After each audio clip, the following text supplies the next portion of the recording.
Assalamualaikum warahmatullahi wabarakatuh. Seperti halnya yang dijelaskan oleh Buya bahwa doa ketika buka akan dikabulkan. Yang saya tanyakan adalah jika saya minta kepada Allah, yaitu semoga dia Fulanah bin Fulan menjadikan pasangan hidup saya, itu gimana? Maksudnya orangnya udah jelas siapa itu. Gitu. Baik. Itu saja, terima kasih. Wassalamualaikum warahmatullahi wabarakatuh. Jika ada seorang laki-laki misalnya terkagum dengan seorang wanita yang secara zahirnya adalah halal untuk dinikahinya, bukan ibunya, bukan kakaknya, bukan anaknya, orang lain, ajnabiyah, yang secara syariat boleh dinikahinya, ada kekaguman, apakah boleh kita berdoa, ya Allah, dia sangat solehah, jadikan dia istriku? Dia minta seperti itu. Doa semacam itu bukan satu yang dilarang, karena orang boleh menginginkan kebaikan dari manapun datangnya. Cuma doa itu kurang tepat. Sebab dalam urusan perjodohan tidak begitu kaidahnya. Dalam urusan perjodohan doa boleh, karena doa itu bukan kita menginginkan seorang yang jahat, karena kita merindukan kebaikan. Memang tidak terlarang doa dengan semacam itu, ya Allah jadikan dia pasanganku. Namanya berharap, sambil berharap dibaringkan dengan doa. Akan tapi yang dikhawatirkan adalah harap dan doa ini ternyata lupa dengan cara yang paling tepat yang diajarkan baginda Nabi, yaitu kita beristikharah. Istikharah itu gimana sih kaidahnya? Kaidah istikharah adalah jika orang tersebut sangat layak untukmu, pantas untukmu, itu baru diistikharahi.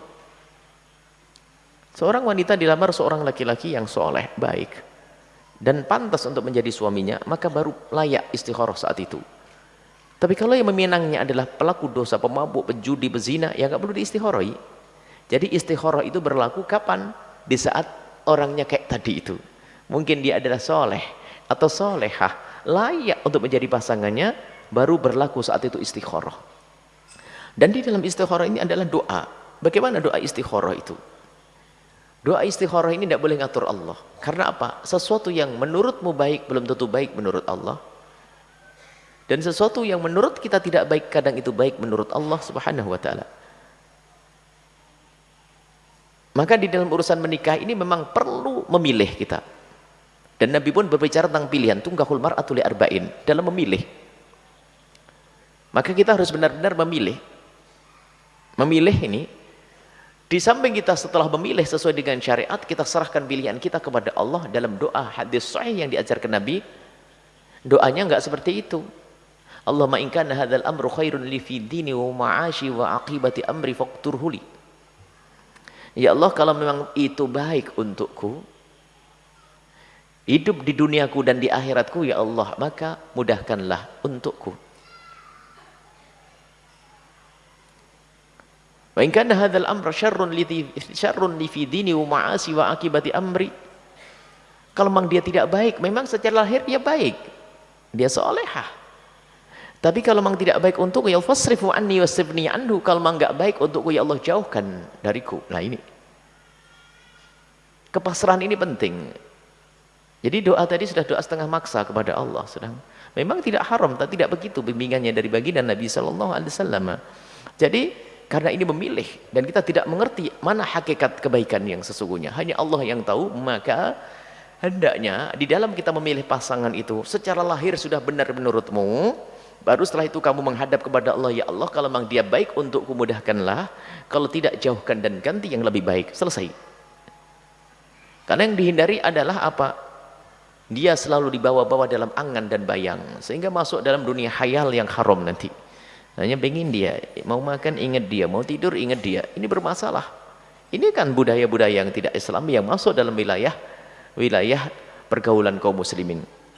Jadi doa seperti itu karena itu kesolehan bukan sesuatu yang dilarang.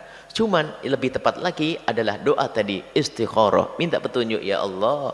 Kalau memang ini baik untukku mudahkanlah untukku, dan jika tidak baik untukku maka jauhkanlah dariku. Jangan seperti doanya anak muda yang maksa, ya Allah kalau memang baik untukku jadikan mudahkanlah untukku. Kalau tidak baik untukku jadikanlah baik untukku. Itu bersul adab. Maksa kepada Allah, tidak begitu ya. Karena biasanya, karena yang perlu dihindari bukan masalah itu. Kadang-kadang mendahulukan hati sebelum syariat baginda Nabi sallallahu alaihi wasallam. Sehingga kalau sudah mendahulukan hatinya dulu, akhirnya dunia ini menjadi seluas daun kelor. Gula Jawa rasa coklat. Orang tua dilanggar, bapak dilanggar. Bahkan kadang lihat hakikat kesolehannya pun sudah berubah standarnya. Memang dia baik, iya. Baik dari segi apa? Nggak tahu. Lihat. Ini banyak orang seperti itu. Bingung, ya bingung. Ditanya kebaikannya sisi apa? Nggak tahu. Karena mendahulukan senang duluan, ini bahaya. Dan itulah wala taqrabu zina.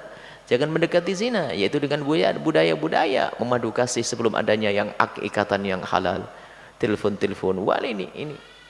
Makanya kita tidak ingin mengantarkan, biarpun bahasanya doa bisa jadi mesum itu nanti. Bahasanya doa, ya Allah jadikan dia istriku. Nah, setiap hari doanya begitu, 1000 kali sehari. Artinya dia kapan dia menyebut namanya ingat dia. Ini berbahaya sekali. Ini merusak. Kalau sudah seperti itu berbahaya sekali, sehingga seseorang bisa di dalam kesehari-hariannya adalah hanya mengingat hal-hal yang semacam itu. Makanya kita ingin alihkan sesuatu yang lebih baik, yaitu dengan cara berdoa yang baik. Sehingga di saat pergi dan datangnya dia adalah enteng. Di saat enggak jadi pun enggak sakit hati. Sebab ada orang lo lihat, saking bingungnya itu, minum baygon. Ada atau tidak? Itu kan orang gila. Minum itu adalah es tegan, es sirup. Ini gara-gara urusan-urusan yang namanya cinta sebelum waktunya itu. Cinta yang tidak syar'i itu adalah naudzubillah banyak kehinaan-kehinaan. Allah dilanggar. Dan kita tidak ingin mengajari seseorang melanggar Allah. Dimulai dari itu tadi. Sehingga semakin lengket, sehingga apa? Orang tuanya pun dilanggar. Saat orang tuanya nggak setuju pun tutup. Karena seolah-olah di dunia hanya ada dia saja. Lihat bahayanya. Baik, maka jangan berdoa seperti itu lagi, akan tapi doalah dengan doa yang diajarkan Nabi. Kalau memang dia baik untukku, ya Allah mudahkan. Kalau tidak, jauhkan dan ganti yang lebih baik.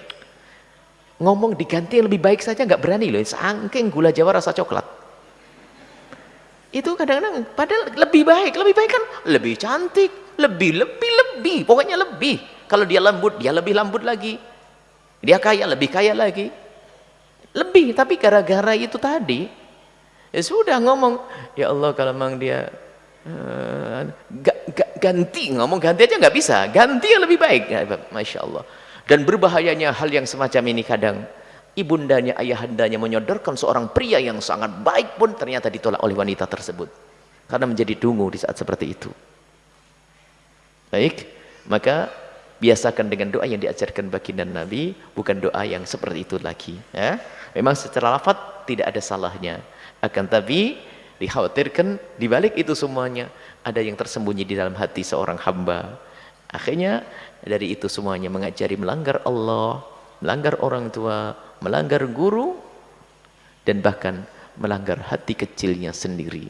Alangkah banyaknya seseorang memaksa harus menikah dengan dia, padahal orang tersebut tidak punya kelebihan sama sekali, karena sudah terlanjur kena panah asmara, jatuh cinta, nggak enak semuanya. Hati-hati ya, maka doalah dengan doa orang yang benar-benar pasrah kepada Allah. Kalau ini baik untukku ya Allah jadikan, kalau tidak baik untukku maka jauhkan.